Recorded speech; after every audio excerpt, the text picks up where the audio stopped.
Tamil channel பார்வையாளர்களுக்கு வணக்கம். தமிழகத்தில் நாளை மீண்டும் மழை தொடங்கும் எனவும் வரும் டிசம்பர் 5ஆம் தேதி மீண்டும் ஒரு காற்றழுத்த தாழ்வு நிலை தமிழகத்தை நோக்கி வர இருப்பதாகவும் அப்பொழுது பரவலாக கனமழை பெய்யும் என்றும் தனியார் வானிலை ஆய்வாளர் செல்வகுமார் அவர்கள் தெரிவித்துள்ளார். மாலத்தீவு அருகே காற்றழுத்த தாழ்வு நிலையால் நாளை தமிழகத்தில் மீண்டும் மழை ஆரம்பமாகும். இதனால் வடகிழக்கு காற்று தமிழக கடலோர மாவட்டங்களுள் நுழையும் சாதக சூழ்நிலை உள்ளது. நாளை தொடங்கி டிசம்பர் 1 வரை இந்த மழை நீடிக்கும். காற்று வலிமையாக இல்லாததால் உள் மாவட்டங்களில் இதனால் பெரிய அளவில் மழை இருக்காது. அதே சமயம் கடலோர மாவட்டங்களிலும் தென் மாவட்டங்களிலும் கனமழையை நாம் எதிர்பார்க்கலாம். நெல்லை, தூத்துக்குடி, ராமநாதபுரம், சிவகங்கை போன்ற தென் மாவட்டங்களில் நல்ல கனமழை பெய்யும்.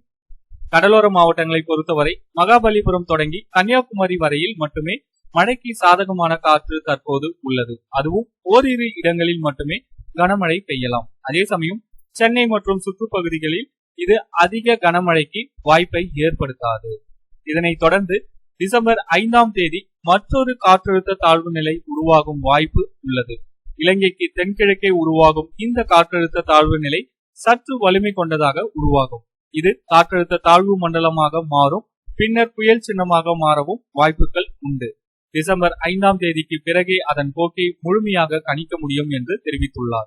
எனினும் இது நாளை மழை கொடுக்கும் காற்றழுத்த தாழ்வு நிலையை விட டிசம்பர் 5ஆம் தேதிக்கு பிறகு உருவாகும் காற்றழுத்த தாழ்வு நிலையால் கோயம்புத்தூர், நீலகிரி, ஈரோடு போன்ற மேற்கு மாவட்டங்களை தவிர மற்ற மாவட்டங்களில் பரவலாக மழை பெய்யும்.